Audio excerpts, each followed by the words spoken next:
everyone, I'm so happy to be here today sharing my best of Eco Beauty 2024. I've been doing this for a very long time. Actually, maybe this might be my 9th or 10th annual Eco Beauty favorites, which is quite a personal accomplishment for me. No matter how late I am, I do always seem to get it done. I'm rolling up my sleeves and we're going to talk about skincare, makeup, hair, and kind of miscellaneous with a little bit of body care and fragrance, and I think that that's it. In years past, I have also included lifestyle or wellness sorts of things, but it's just too much for one video. I think I'm just not doing that second portion. At this point, the lifestyle wellness types of favorites, those have been documented throughout the past year in a lot of my Patreon videos anyway. In general, for this year, I'm trying to focus on products that were mostly new to me, even if they might not have been new releases. Try and not be too redundant. Let's kick it off with talking about all of my favorite skincare during 2024. Let's talk about a couple of cleansers. I think I have 4 cleansers in here total. This is my favorite category of product because I am a religious double cleanser. I like a non-emulsifying oil or balm cleanser first. I do also have a separate makeup removal step, but I'm not really covering that here.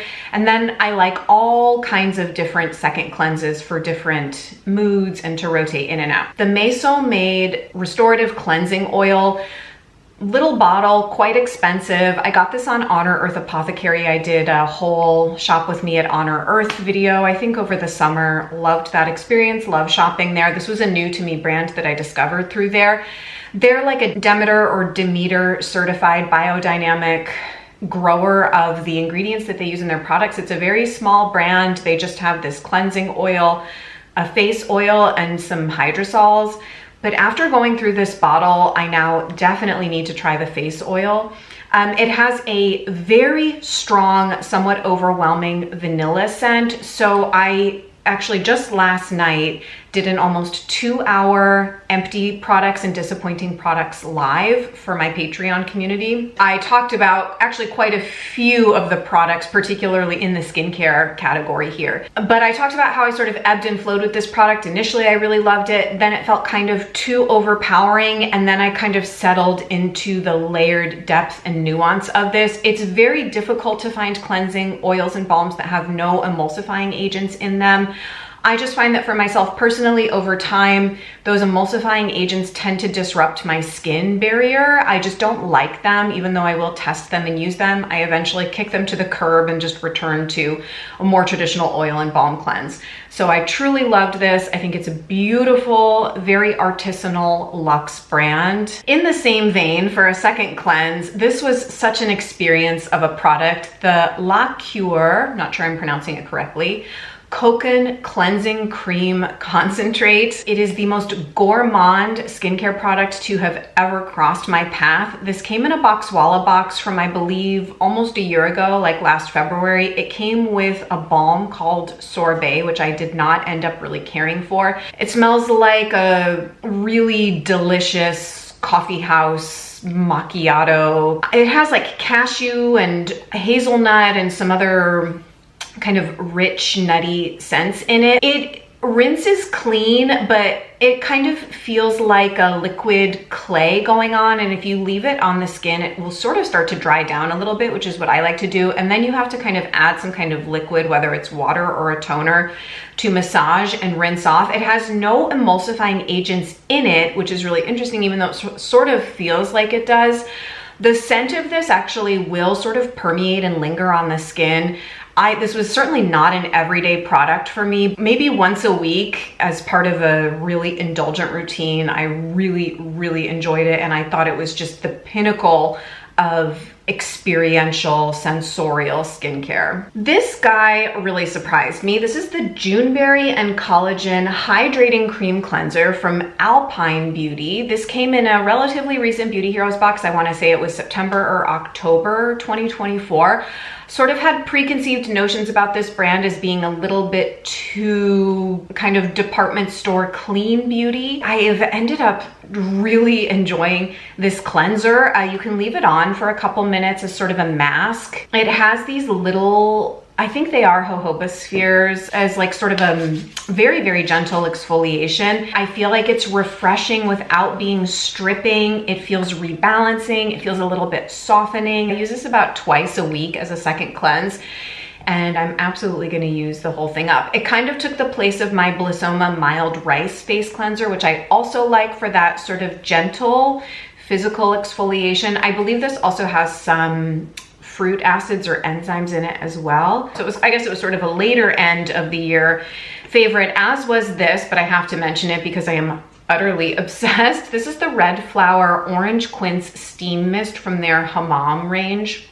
I featured this, I think, in maybe the last video I did, which was a holiday favorites. I don't even know what I called it, but it was kind of last minute gift ideas. Wow, have I loved this mist. Aromatherapy, it's skincare, it's personal fragrance. I mean, you can see I'm powering through it at a good clip. I will repurchase this indefinitely. I love the way it smells. I love the way it feels. It's a very mind-body product. And you know, I haven't really explored Red Flower all that deeply beyond like some products that I've gotten to try through Beauty Heroes, like their Arctic Berry range I quite like. I have avoided a lot of their body products because they do use vitamin A in them, which I don't really care for.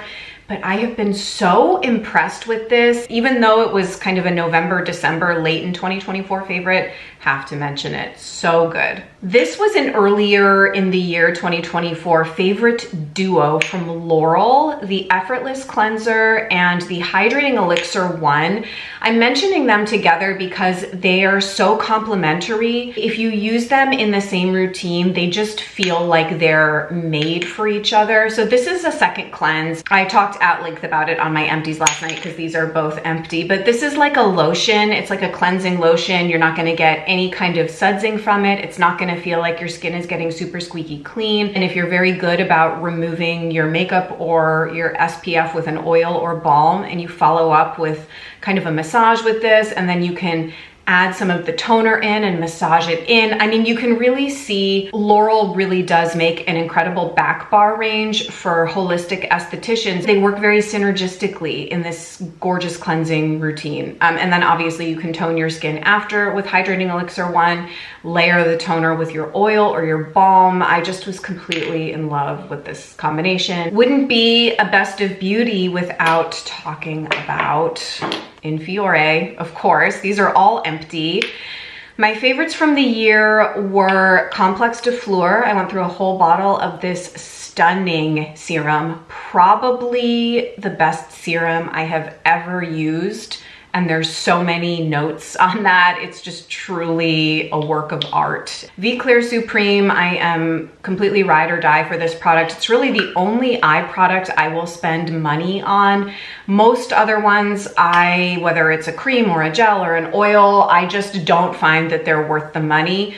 But V Claire gives the perfect hydration, protect the delicate eye area. I use this on my eyelids as well. It just keeps everything perfectly hydrated, perfectly smooth. It's just magnificent. Obviously, I'm due for another one. I've been using up some Velite and Fleur Vibrant Serum Ceret as eye products, but I'm very anxious to get back to V Claire.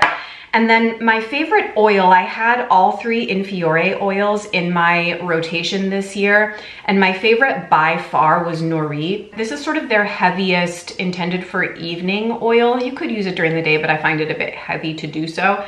There was just something about the scent and the way it made me feel, the way my skin interacted with it. I would do a full dropper of this massaged into my skin and my neck and my décolleté. I would work it in with Vitale, which I'm working through a bottle of right now. I just couldn't have been any more aligned with this product in 2024, and I'm missing it. I would like another bottle of this in my life. I also went through a bottle of Calm, and now I'm working with a bottle of Pure, which is really a daytime oil for me with that bright orange neroli scent. I find it too invigorating and stimulating to use at night, but this is a stunner for evening skincare. All right, I have a couple of favorite balms from the year, one from Laurel and one from Inlight.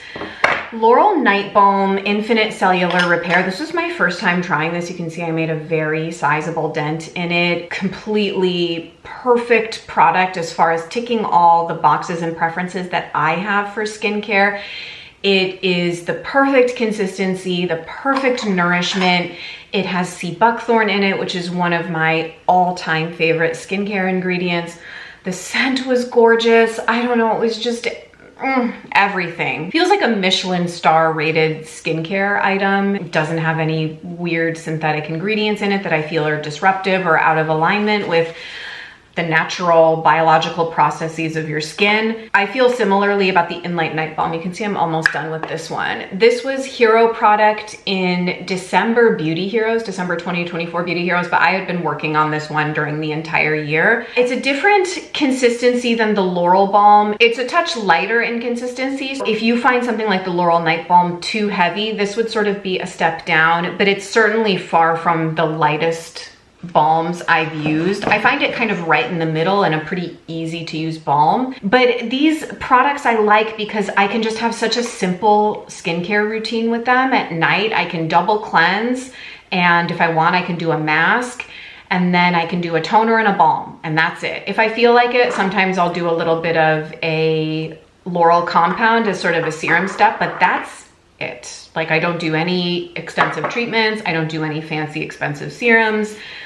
Just a very beautiful, artisanally crafted balm with a beautiful toner, and I love that. If I do something like an oil at night, I will like to top it with something, I guess, resembling a cream. I really like the Blissoma Beta Glucan mask for that, or I have also really loved this as a topper this year from Apis, the Honey Mallow.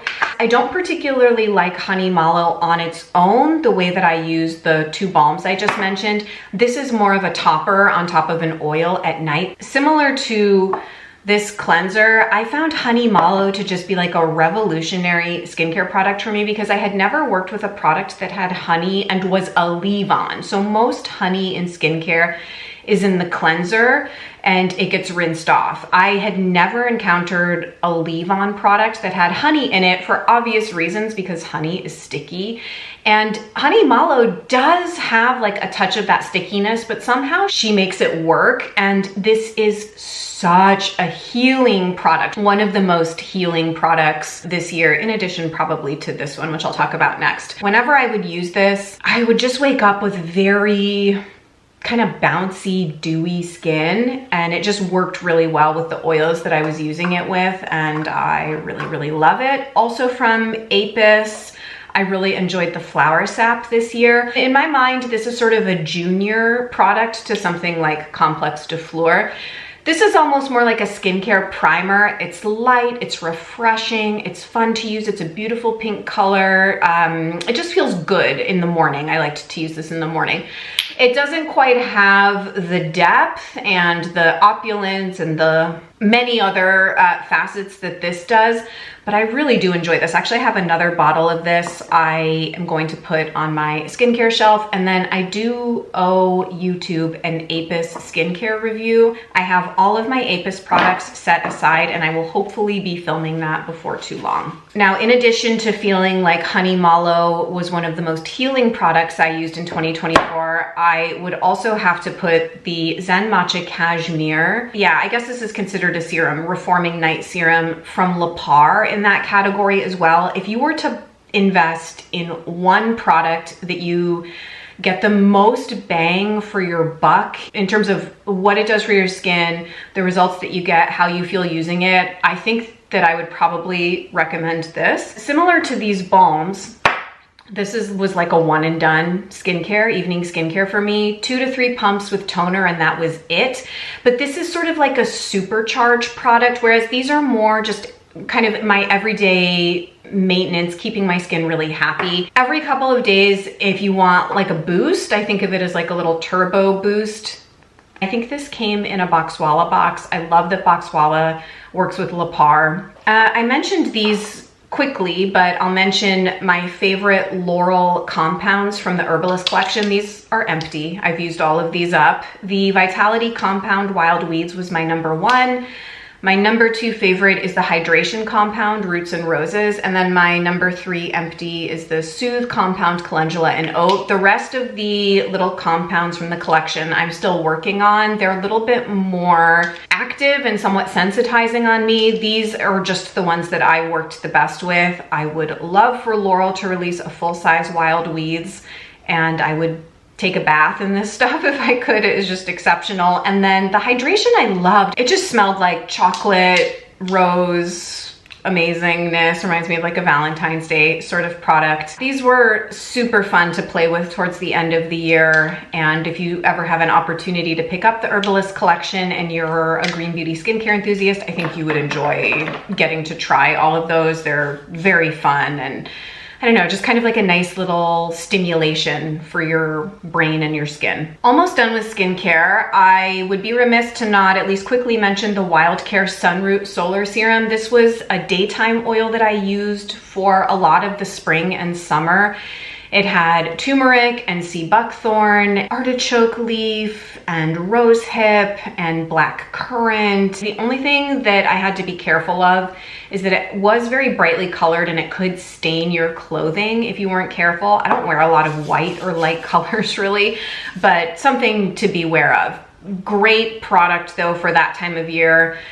Just kind of a bit of natural sun protection, or kind of helping your skin work in synergy with the sun when you're exposed to it more. My favorite treatment product of the year came from Tideland's House, which is a Canadian skincare brand I tried some things from.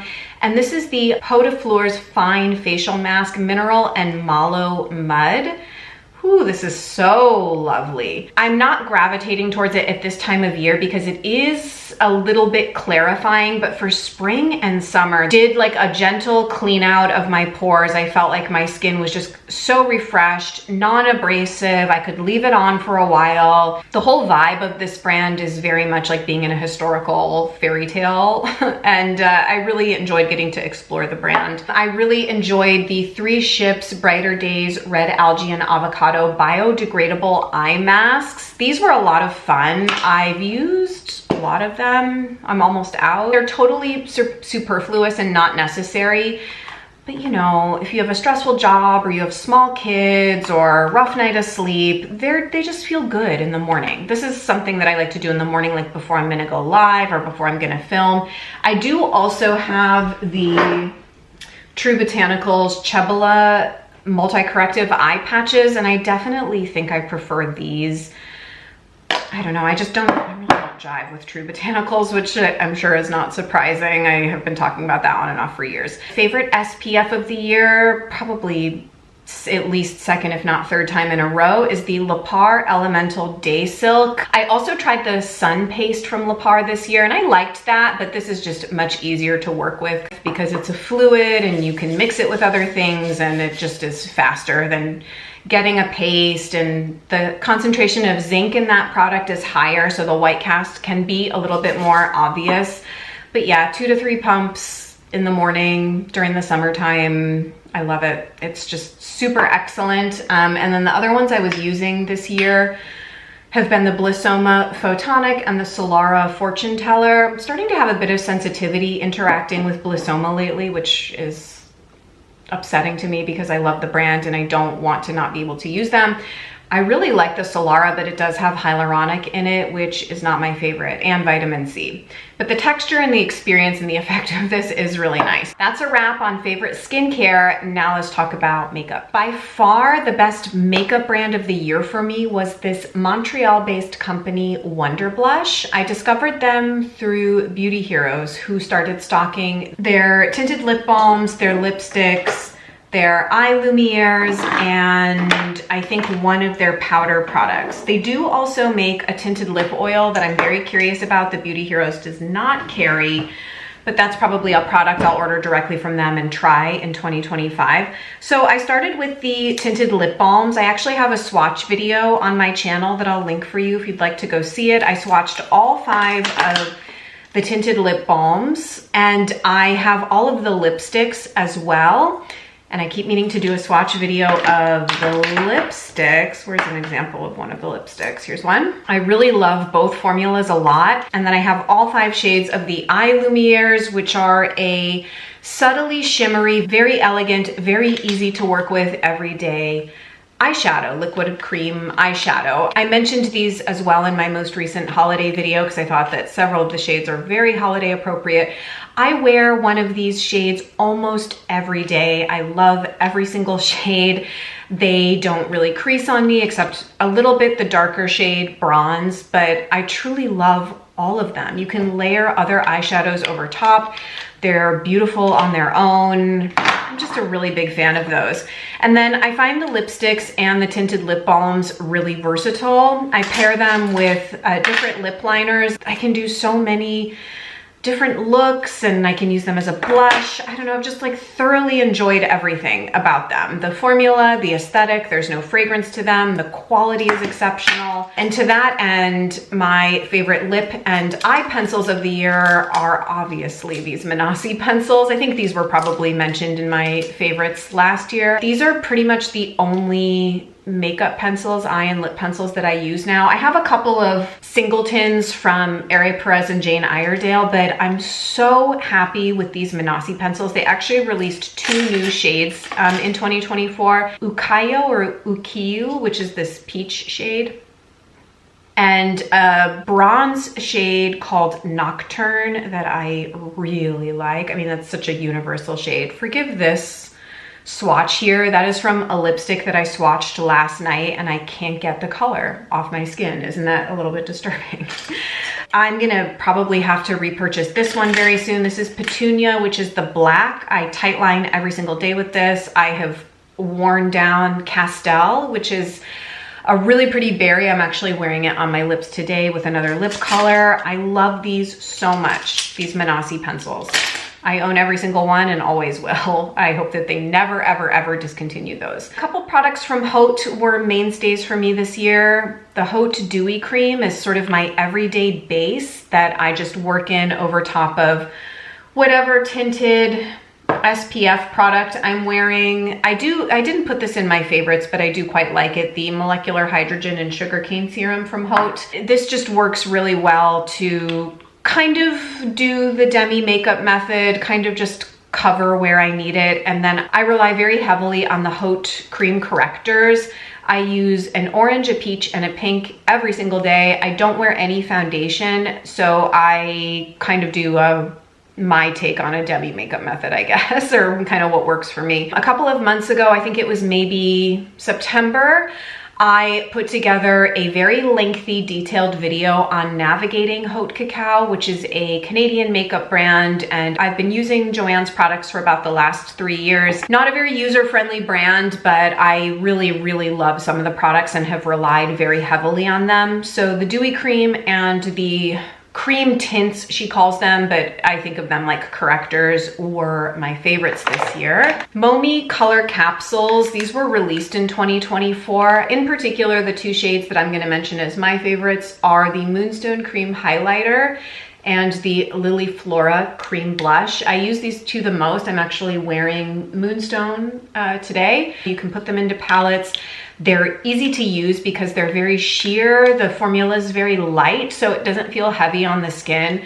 Sometimes cream highlighters the texture can be tough to get right, and I personally really like what Diane did with these color capsules. I have to mention this because I was totally surprised. I had such a fail with another Cheekbone Beauty color. It was a lipstick, and it's actually this lipstick, the swatch I can't get off my hand, in the shade Hockey. I tried it and I absolutely hate that product. I just can't use it, but I love this one, also from Cheekbone Beauty.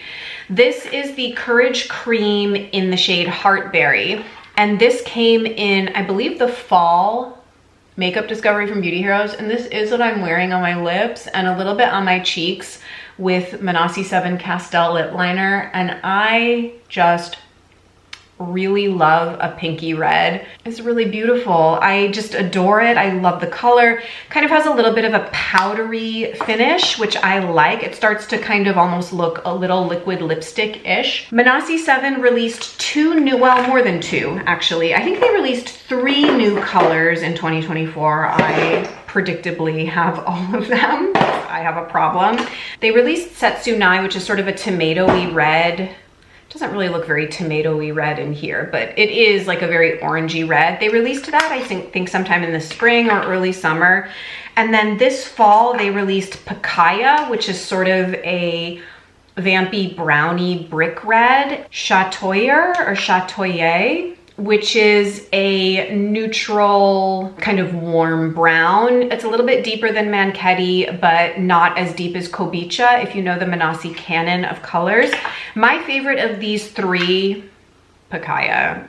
This one totally surprised me, and I was able to finally dupe RMS Diabolique using this shade, and thanks to input from some people in my audience during my lives, and I got the closest I've ever been able to get to duping Diabolique. I had a little bit of mascara success this year and a new liquid eyeliner that I really fell in love with. So let's talk about that. This is from Inika. I realize it looks a little bit weird. I had to put washi tape around this lower part because the paint or the material of the packaging started flaking off to the point where I was getting little black flakes all over my makeup bag, all over my makeup brushes. So the little black flecks then were getting all over my face when I was doing my makeup, and we cannot have that, can we? So I washi taped the part that seemed to be flaking really badly. I love this liquid eyeliner. I had gone back to Raven from Zuzu Luxe, but this one is certainly better in that it's just a bit more of a refined liquid liner.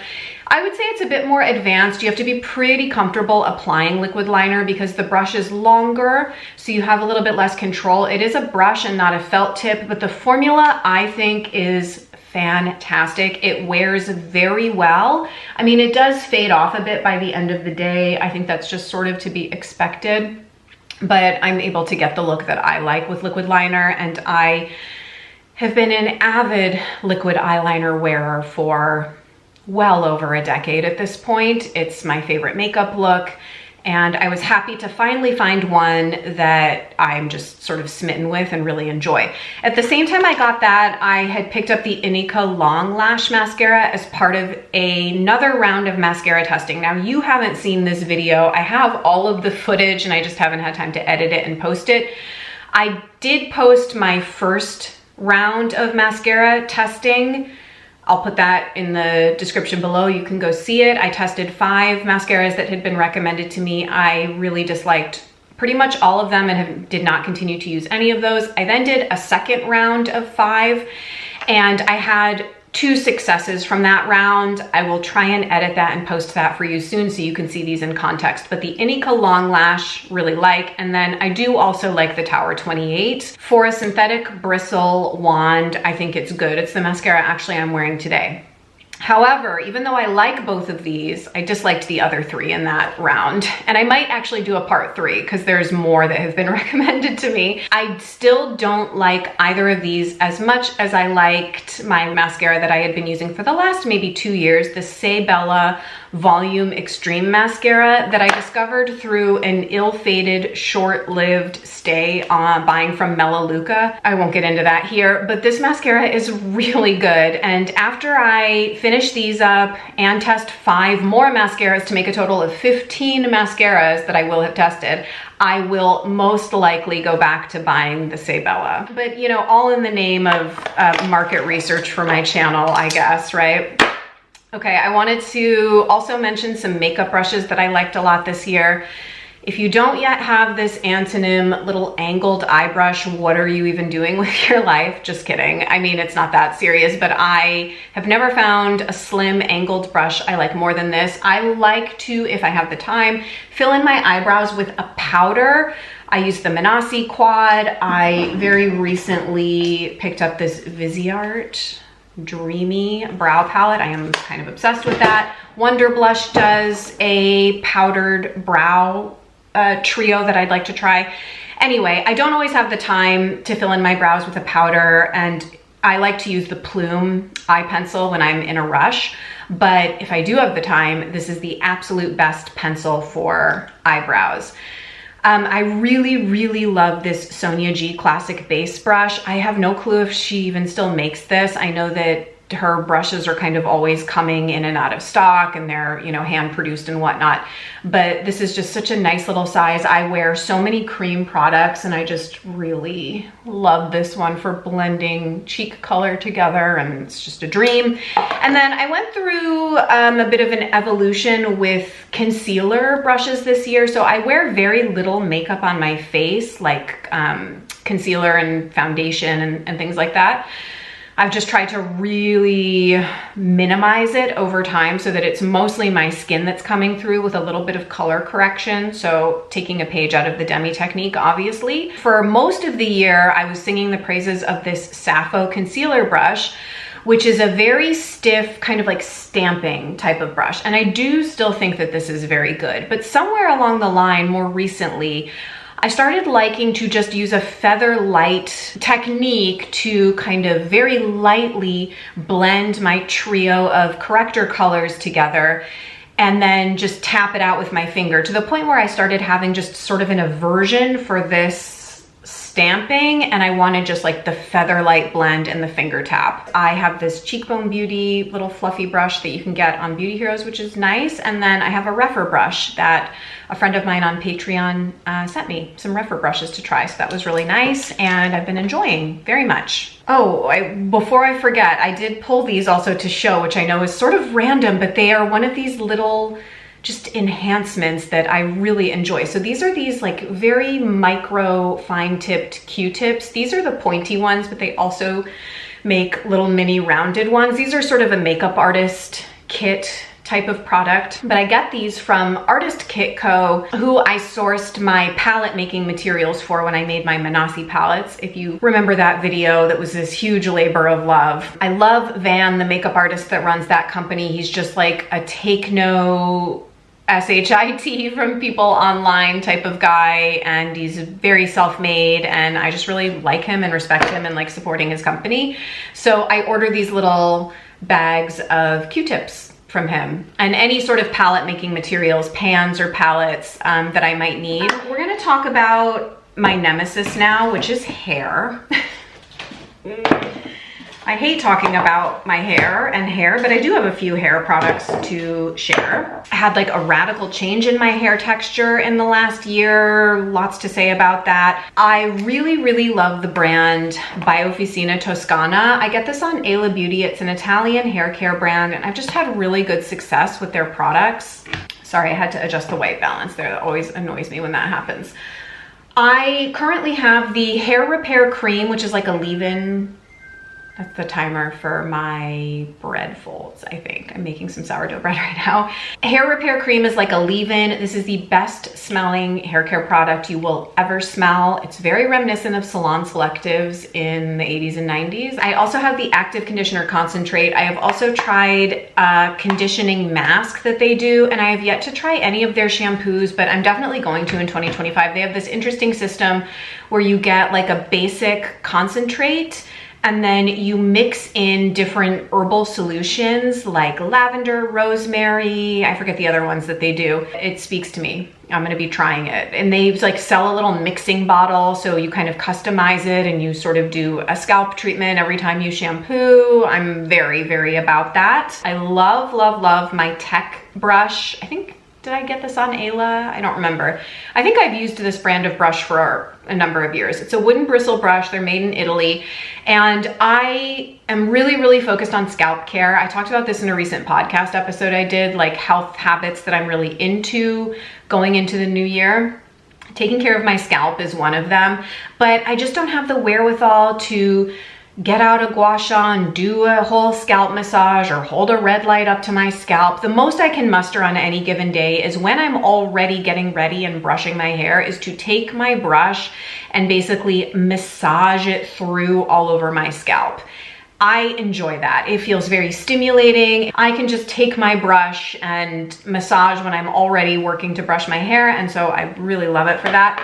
Favorite styling product of the year is the Evolve H Wonder Balm. I think this is just so easy. I have a bunch of other products that I kind of rotate or try and use, but this is just great because it doesn't make your hair overly greasy the way a lot of products can. It tames flyaways. I feel like it makes ends look less dry. Very refining. It's smoothing, perfecting. I really like it. I also have the Evolve H hair oil, but that can start to look a little greasy.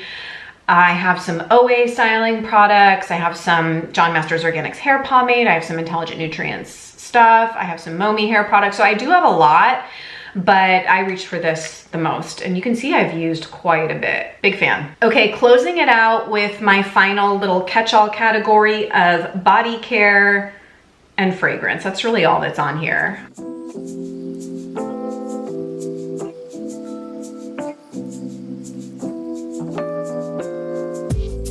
Several people told me that this was their favorite product of 2024, so I bought it. The Cure Bazaar nail polish in Chérie, and that's what's on my nails right now, and I have to say I'm incredibly impressed. So look for this in next year's favorites because it'll probably be on there. You will hear more about this in the Beauty Heroes retrospective that will be coming on the heels of this video, but this very well may have been my favorite Beauty Heroes box of 2024.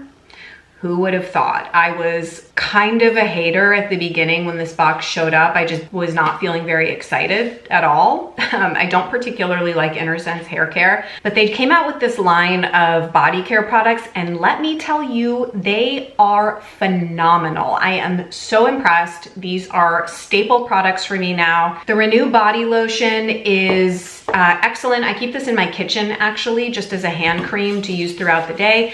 Smells amazing. It's very much an Aveda type of scent profile. It's not exactly that, but that's what it reminds me of. Perfectly moisturizing. Love that it's in a pump. Don't have a single bad thing to say about that.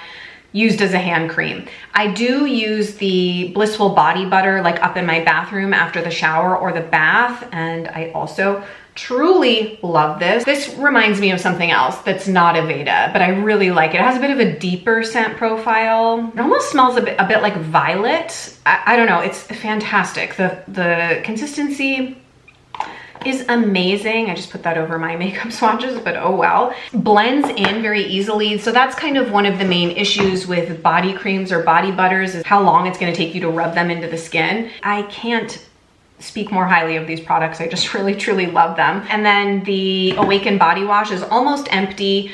Love that it's in a pump. I just love how quick it is and easy it is to use in the shower. It's not something I have to pour out. It's not a bar of soap. Heaven forbid it's not something like my Weleda body wash that I have to like undo a cap and squeeze and it's super annoying to use. No, this is perfection. Love all three. There is also the body scrub. I didn't include it here because I just don't reach for it that much, but it's perfectly nice too. I would say I slightly still prefer the Blue Alchemy body scrub.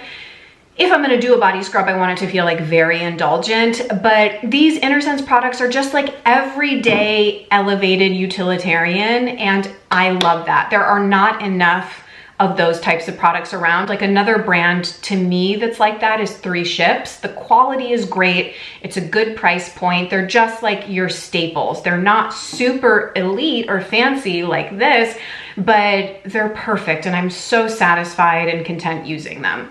But now we can talk about the beautiful product, which is the Manasi Botanical Body Oil Aoki. This is a splurge. It is super elevated experience. It's gorgeous. It's a treat. It's your quiet luxury. Do people still use that term in reference to body products? I don't know. I don't care. I love this. I had used the body cream already from Manasi, so I was familiar with the scent. Very light, beautiful floral, synonymous with springtime. So as we're going into February, March, April, and you feel like a body care treat, I don't think you would be disappointed. Oh my gosh, it's so beautiful. It smells like spring flowers, Spring is my new favorite season, by the way, as of the last couple of years. I mean, the bottle itself is a work of art with this cap. Come on now. Okay, fragrances all year 2024. I have been obsessed with these two fragrances from, actually, what is the name of the company? Les Fleurs de Bac. So I got these on Ala Beauty. They do other scents, but I have Harmonie and Vivacité. They're polar opposites. This is sort of like a watery fig fragrance. It reminds me a lot of Tokyo Milk Ex Libris, which is sort of obscure maybe, but that was my signature scent when I was in graduate school, early graduate school. Then I got into like Harvey Prince and some other stuff. Vivacité is very similar to Kiehl's Original Musk, if you know that fragrance. So this is sort of a more masculine, and this is sort of a very feminine fragrance. Spring, summer, fall, winter. I love them both. I'm using Vivacité a lot right now. Like a very common fragrance routine I will do in the morning is I'll liberally douse myself with the red flower mist. This is honestly, the scent lingers too. And then I spray this once on my clothes. And then if I want, I will take either the red flower aromatherapeutic body oil in Palo Santo. This smells a lot like Gap Homme, which was my high school signature scent and very nostalgic for me.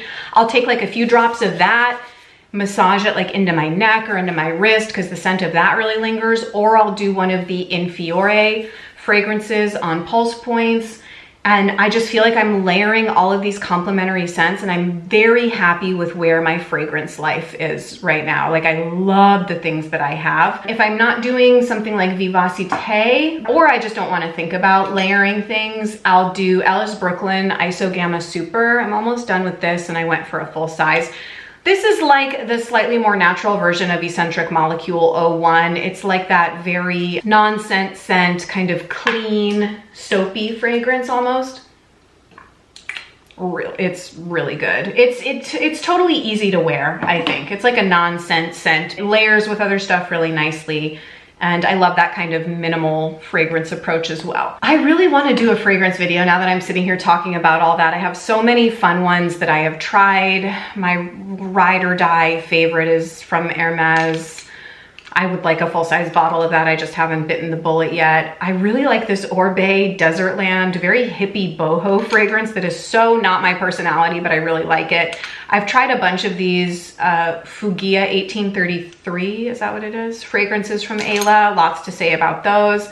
I don't know, maybe 2025 will be the year I can finally do some fragrance content, because really been this like evolving thing for me. After I had babies, I took a really long hiatus from wearing anything because, you know, they're always on you and you don't want to interfere or overwhelm them at all. But now that they're 6 and 3, they are still on me a lot, but it's a different thing. So I've been really in the last year getting much more into fragrance and finding things that I really, really like. So I feel like that's a nice positive note to end on. I also have to run and go fold my bread. I'm also in the middle of making some bagels, and I love to bake. Did you know that? I have this whole series called Beauty and Bread that I do on Patreon, and I'd like to do an episode here on YouTube just so you can get a flavor for what that content is like. Thank you guys, as always, for being here. If you made it to the end of this video, you're my favorite person. I'll list and link everything below. I feel like the back end of doing that always takes me at least as long as editing and putting the whole